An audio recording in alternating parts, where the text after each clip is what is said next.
ऊपर ही अप्लाई कर लो। अगर मैं आपको सिर्फ थ्योरी बता दूं, कोई एग्जाम्पल दूं ही ना, मनी, पैसा, भाई बताओ मुझे आप में से कौन ऐसा है जो उसको इंपॉर्टेंस नहीं देता?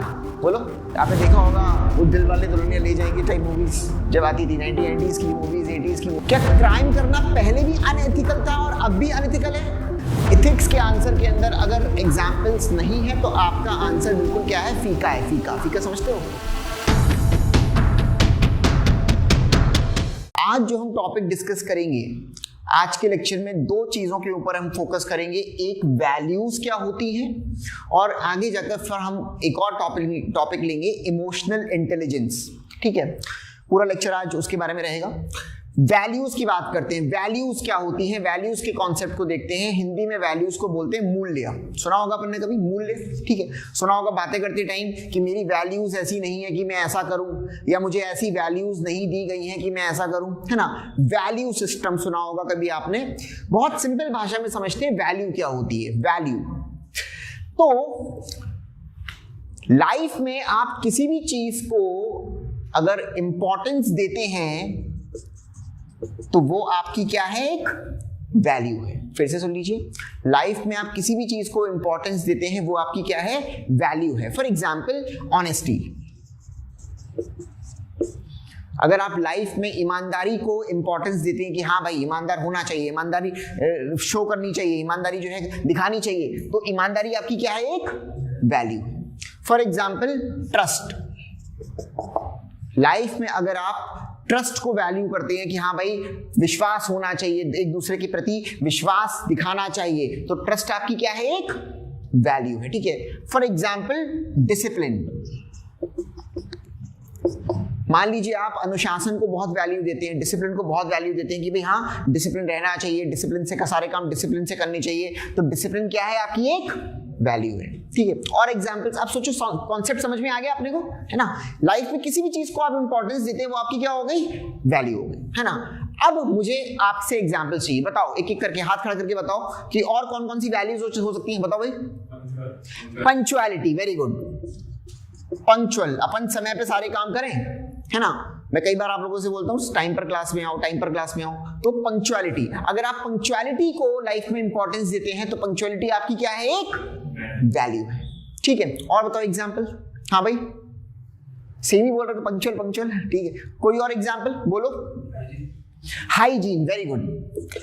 हाइजीन यानी कि साफ सफाई। आप साफ सफाई को वैल्यू रखते हो, आप बोल सकते हो, आप जितने भी काम करते हो अगर साफ सफाई से करते हो या हाइजीन आपके लिए इंपॉर्टेंट है तो हाइजीन आपकी क्या है? एक वैल्यू है। ठीक है, और बताइए मनी, पैसा।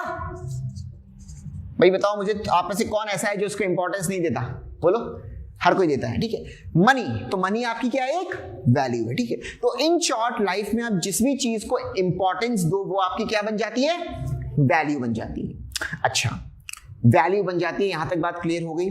अब एक सवाल जो कि यूपीएससी के अंदर पूछा भी जा चुका है, और जब सिंपल सी बात बता रहा हूं, अगर यूपीएससी के अंदर कोई चीज पूछी जाती है तो जीपीएससी में अपने आप वो इंपॉर्टेंट हो जाती है। एक सवाल ये कि एथिक्स, मोरल और वैल्यूज लाइफ लॉन्ग किसी भी व्यक्ति या समाज के लिए कांस्टेंट रहती हैं या सिचुएशन या टाइम के हिसाब से चेंज होती रहती है? आपके दिमाग में सवाल क्लियर है? सवाल क्लियर है? सवाल ये है, एथिक्स, मोरल्स या वैल्यूज लाइफ लॉन्ग कांस्टेंट रहती हैं या समय के हिसाब से चेंज होती रहती हैं? आपके दिमाग में क्या आ रहा है? चेंज होती रहती है या कांस्टेंट रहती है?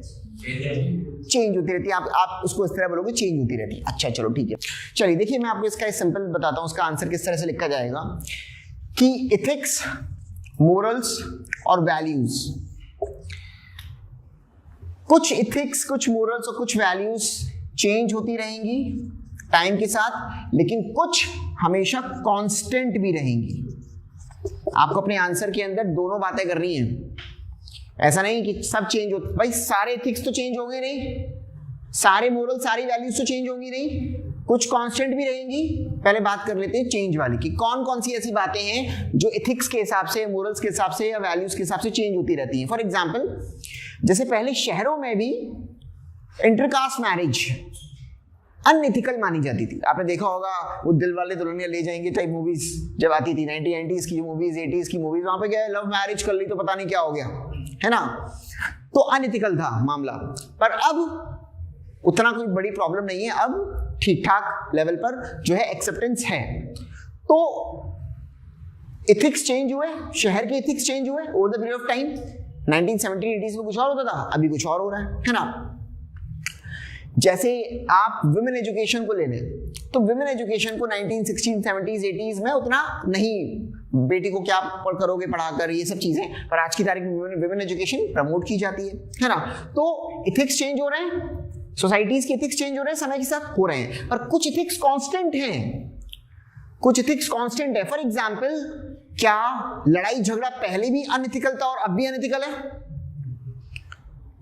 क्या ऑनेस्टी पहले भी इथिकल थी और अब भी इथिकल है? क्या क्राइम करना पहले भी अनएथिकल था और अब भी अनएथिकल है? तो कुछ इथिक्स तो भैया कांस्टेंट रहेंगे, समझ में आया आपने को? कुछ इथिक्स क्या रहेंगे? कांस्टेंट।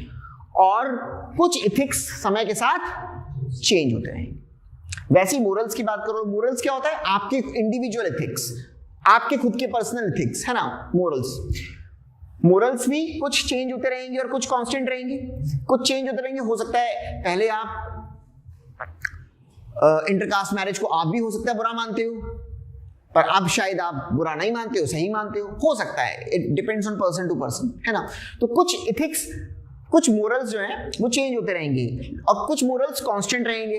भाई आप ऑनेस्टी को पहले भी अच्छा मानते थे और अभी भी अच्छा मानते हो, आप क्राइम करने को पहले भी बुरा मानते थे और अभी भी बुरा मानते हो। तो कुछ मोरल्स कांस्टेंट रहेंगी। वैसी वैल्यूज के संग आएगा, कुछ वैल्यूज समय के हिसाब से चेंज होती रहेंगी, लेकिन कुछ वैल्यूज समय के हिसाब से चेंज नहीं होंगी, कांस्टेंट रहेंगी। तो कभी भी इस तरह का अगर सवाल आए कि बताओ क्या ये चेंज होते हैं या कांस्टेंट रहते हैं, तो आपको दोनों पहलू बताने हैं। आपको बताने हैं कि इथिक्स, मोरल्स और वैल्यूज जो हैं, कुछ ethics, moral, values, there are some ethics, morals and values जो समय के हिसाब से और सिचुएशन के हिसाब से चेंज होते रहते हैं, और उसके एग्जांपल्स देने हैं। फिर नेक्स्ट पैराग्राफ में ये भी लिखना है कि कुछ इथिक्स, मोरल्स और वैल्यूज ऐसे भी हैं जो समय और सिचुएशन के हिसाब से चेंज नहीं होते हैं, कांस्टेंट रहते हैं, उनके एग्जाम्पल लिखने हैं। समझ में आया आपने को? इथिक्स के आंसर के अंदर अगर एग्जाम्पल्स नहीं है तो आपका आंसर बिल्कुल क्या है? फीका है। फीका, फीका समझते हो? मैंने आपको बिना नमक मसाले की सब्जी दे दी, कैसी लगेगी? फीकी, नहीं खाएंगे अपन। मैंने आपको मिठाई में चीनी नहीं डाली, कैसी लगेगी? फीकी। मजा आएगा? नहीं आएगा। तो इन आंसर्स के अंदर क्या होना चाहिए? एग्जाम्पल्स होने ही चाहिए। क्लियर? अगर एग्जाम्पल्स नहीं है तो आपके इन आंसर्स के अंदर कोई भी मजा नहीं। भाई सिंपल सी बात है ना, एग्जामिनर को अगर आप एग्जाम्पल के थ्रू समझाओगे तो ज्यादा बेहतर समझ में आएगा। आप इसको अपने ऊपर ही अप्लाई कर लो। अगर मैं आपको सिर्फ थ्योरी बता दूं, कोई एग्जाम्पल दूं ही ना, तो आपको समझ में आएगा? कम आएगा, उतना नहीं आएगा। पर आपने देखा होगा मैं हर चीज को एग्जाम्पल के साथ एक्सप्लेन करता हूं। क्यों? ताकि आपकी अंडरस्टैंडिंग क्या हो? बेहतर हो, बेटर, है ना। तो ये आंसर समझ में आया किस तरह से हो सकता है? क्लियर हुआ ये चीज? ठीक है, चलो।